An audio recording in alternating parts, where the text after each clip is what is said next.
ఓం శ్రీ స్వామి శరణమయ్యప్ప. అయ్యప్ప భక్తుడు హైదరాబాద్లోని అంబర్పేట్ నుండి శబరిమలలో సన్నిధానానికి ఒక్కడే ఒంటరిగా మహాపాదయాత్ర పోతున్నాడు. వివరాలు ఏందో కనుక్కుందాం పదండి. పేరు ఏం పేరు? ఏ నుంచి? హైదరాబాద్ అంబర్పేట్ నుంచి శబరిమలకు జన్మదినానికి ఒక్కరే అన్నారా? వెనక టీం ఉన్నారా? గతంలో 16 సార్లు చేసినాను. ఓకే, ఒక్కరిని ఇప్పుడు ఒక్కనే. మరి అల్పాహారం భిక్ష స్నానాలు ఎట్లా? అల్పారం అంటే కొన్ని గుళ్ళల్లో పెడతారు. ఓకే, ఎన్ని రోజులు పడుతుంది స్వామి పాదయాత్ర?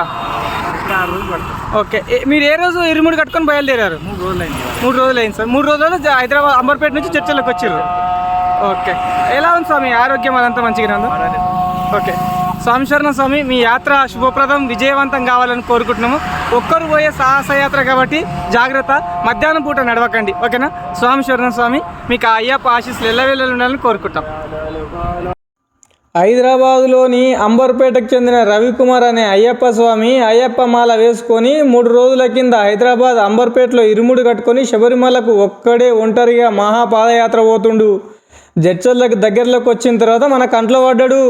రవికుమార్ స్వామి ఎర్రటి ఎండకు మహాపాదయాత్రకు పోవడం చాలా సంతోషం అనిపించింది. కానీ ఎర్రటి ఎండాకాలంలో కాళ్ళ డాంబరు మీద పోవడమే కొద్దిగా బాధ అనిపించింది. దారి పొడవునా రవికుమార్ స్వామికి అయ్యప్ప ఆశీస్సులు ఉండి మహాపాదయాత్ర దిగ్విజయంగా పూర్తి చేసుకోవాలని, దారి పొడవునా అయ్యప్ప కృపా కటాక్షాలు రవిస్వామికి ఉండాలని మనస్ఫూర్తిగా కోరుకుంటున్నాను.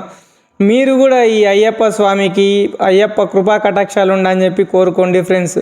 వార్త నచ్చితే షేర్ చేయండి, లైక్ చేయండి, సబ్స్క్రైబ్ చేయండి.